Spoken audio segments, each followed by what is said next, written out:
siya may brace kasi nung nakita dun sa x-ray niya, posible daw mag-lockjaw. Kaso, ang tagal na nung kanyang brace, hindi siya malagyan ng, hindi ba malagyan niya ng retainer kasi nga daw parang may tumutunog dito. Pero bago ka nalaglagyan ng ganyan, may sumasakit ba sa panga mo? Wala. Wala po. Ano lang po siya, uncomfortable po. Tapos every time po na kumakain ako is natunog po yung kaliwat ko. Pero walang nangyari sa po, basta tumutunog lang bigla. Ngayon, tingnan nga, naka-brace ka. So may naitulong ba yung brace? Meron naman po. Anong Pero in terms po, dun sa job po is parang, wala? Ano? slight lang po siguro. Very slight. Opo. Pero right now po kasi is, yung dentist ko po, pinagsuot po ako ng skin. Bakit para saan lahat ng mga ginagawa? Kung wala namang masakit. Yung pong may sokay po kasi ako dati. Yun po yung pinag- Okay. Yun. Parang may purpose naman pala eh. Tandaan nyo, pag magpapabrace kayo, kung ang ngipin nyo ay may sungki-sungki, may one seat apart, yung may hiwa-hiwalay. Isa. Yan. Okay. Mayroon no. Tama yan, brace ka. Pero sa splint, bakit ka mag-i-splint? Ano bang nararamdaman mo? Sumasakit ba yung panga mo? Every time po na ina-adjust po nila yung braces ko, ano po, na sabi po nila is nararamdaman daw po nila na ano po. Like parang nagaling daw po. Every time na nag-close open. O di sila may mali. Kasi every time na ina-adjust, naglalong nagiging worse eh. O di sila may mali. Eh kung wala namang ano, bakit ka madudoble-doble gastos ka lang? Bakit? No need ka naman mag-splint, brace lang. Eh magkano splint ngayon? Hindi ko alam yung ito na. Nasa pinakamura ng splint. Dati 25,000, ngayon ano kasi yun, yung iba, terms. Terms naman yung ano ko Oo. sa dentist. Hindi, basta huwag nyo lang sabihin ano. Basta wala lang babanggitin yun. Naka-live ka. Hindi. Hindi pa siya hindi pa tapos yung ano niya eh. Hindi, wala naman tayong binabanggit na ano eh. Kumbaga, Kasi siyempre, alam nyo, kawawa kayo sa gastos. Kung wala naman nangyayari sa ano, di brace na lang. Tsaka kung alam nyo, gano'n ka? Sara. O bakit ka i-split? Eh okay naman yung mouth niya. hindi ko nga alam kasi nung nagpa-adjust siya, hindi ako kasama.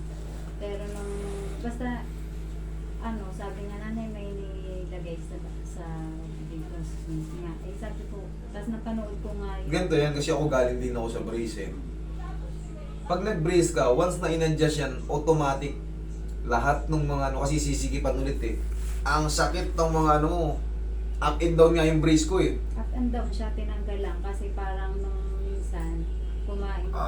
Nun ba yun yung kumain ka na? Kahit parang- noodles nga lang nga sa unang ano, yung unang isang linggo. Kahit nga noodles eh. Ang sakit eh. Yung luluwag kasi yung ano mo. Tamo, tinanggal ko na yung ano ko. Dahil naka-brace ako. Ganito na lang, grills na lang ako. Nabubulol ako pero hindi ako nasasaktan. Nung lalagyan na po ako ng sleeves na bubulol po ako sa letter. Oo, pagka may ano ka, ang splint kasi, the same lang din ng ganito. Kaso, iba lang yung splint kasi ikukorek talaga yung ano mo nun. Pag kinagat mo yun, susundan yung ano mo nun eh. Parang pipilitin kang i-bite mo ng paganon. Ito hindi. Kahit anong bite mo dyan.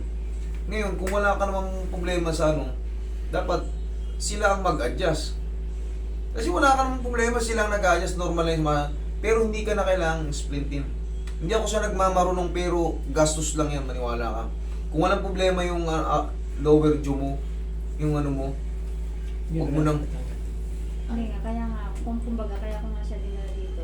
May nakita kasi ako sa iyo na parang nakorek mo yung dito. Sabi ko, baka naman yun yung kailangan, yung matchet. Dito kasi, bago ko i-adjust yan, siyempre may assessment at questionin na ng Sir Boson. Kailangan, bago natin palitan yung position ng jaw, kasi tutunog yan eh. Di ba nakikita niyo yung ginagano ko? Pero, okay na. Sa'yo, bago ko pitikin yan, dapat siguraduhin mo, nangangala yung ano mo, sumasakit yung ano, pag kumakain ka. Parang bilis mo mapagod, pag gumanganga ka, kulang. Tapos parang sasakit siya pag sinagad mo, o kaya hindi ka maka... Pag hinara mo, binukas mo, nahihirapan kang isara. Ganun na ano. Kumain ka kayo doon ng patay sila. Medyo ngayon po, pag po, lalo po pag nagtututbrush po ako, Mm.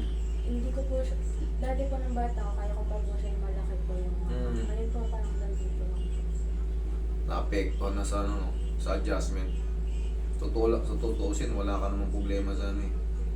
Isang brace ka lang, sungki ka. Kasi pagka nun, sa adjustment kasi, normal na sasakit yung buong ngipin mo, yung gilagid mo. Pero kung nararamdaman mo dito na, nagbago na yung pakaramdam mo. Pero kung yung sa mga gilagid dyan, dito, yan. Yun dyan, oh. Pag mga dyan lang nararamdaman masakit, normal lang yun sa brace. Kasi ako galing ako sa brace, kaya kong ipakita sa iyo yung picture ko nung may brace ako yun. Pero pag dito na, pag kumakain ka, nangangalay ka, yan, dyan. Dyan na. Malamang yung ano mo na yun. Pag ina-adjust ka, gaya na sinabi mo kanina, pag ina-adjust, may nagbabago na ro rito.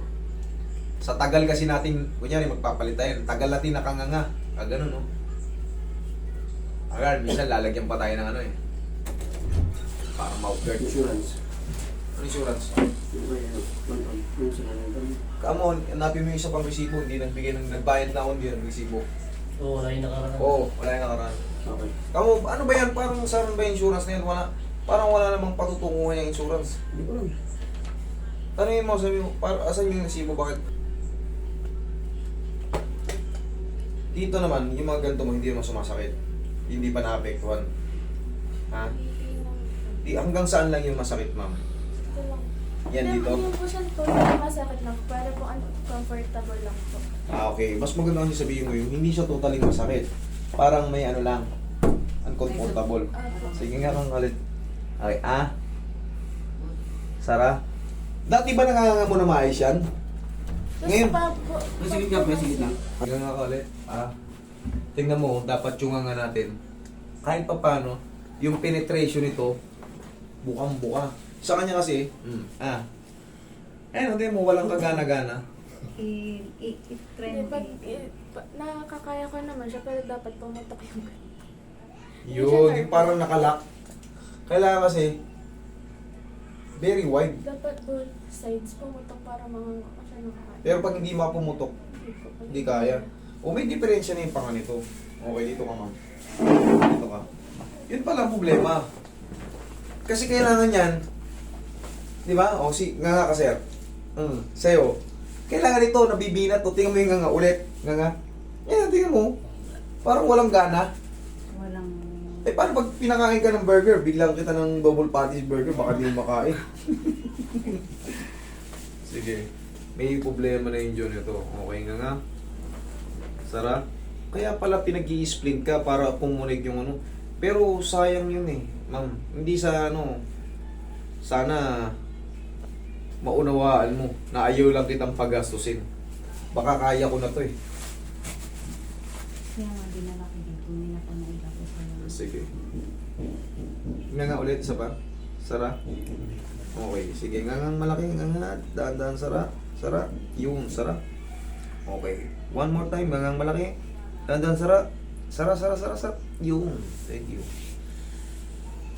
Tsaka lang muna. Pangangangahin kita ng malaki ng diretsyon din. Kasi, yung 1 week, lintik ang sakit nun. Yung bagong adjust, halos di ako makakain nun eh. Yung ano yun naman po, yung last adjustment ko po is parang sinukatan lang po ako first day. Huwag ka na magpas... Kaya ko na yan. Yan, kailangan yung penetration. Pansin nyo? Kanina, oh. Ganun, no? Kailangan makita ka kasi yung naiinat yung gilid. Oh, ngayon, yan. Dito Tapos- lang po may problem po sa kanan. Mostly po nararamdaman ko po. May problem sa kanan, mostly nararamdaman mo. Yung kaliwa po minimal lang po. Minimal lang. O ngayon, ganito ang gagawin mo. Ngayon, nabubukan na natin na maayos. Pag hihikab ka, dadayain mo lang yan. Ganito, pag hihikab tayo, lubog mo. Sige, hikab. Yan, Sara. Ganun lang, papasok tong ito. Hindi naman yung hikab na palunok ha, ibig sabihin. Ganito. Dayain mo lang ng konti, chinin ang tawag ko dito, or Nakimbangan niya, oh. Basta paglalakihan mo yung buka, medyo ilubog mo lang to. Okay? Ang ngayon, tingnan mo. Yan, kailangan kasi napupunit yun dito. Kumbaga, naiinat. Hindi yung... Kaya, parang gusto kong ganun kagad eh. Pero ngayon, okay na yan. Tapos, yan ka. Yan. Ha? Yan, kailangan buka yung ano. Okay? Walang masakit. Nga. Sara. O, walang masakit.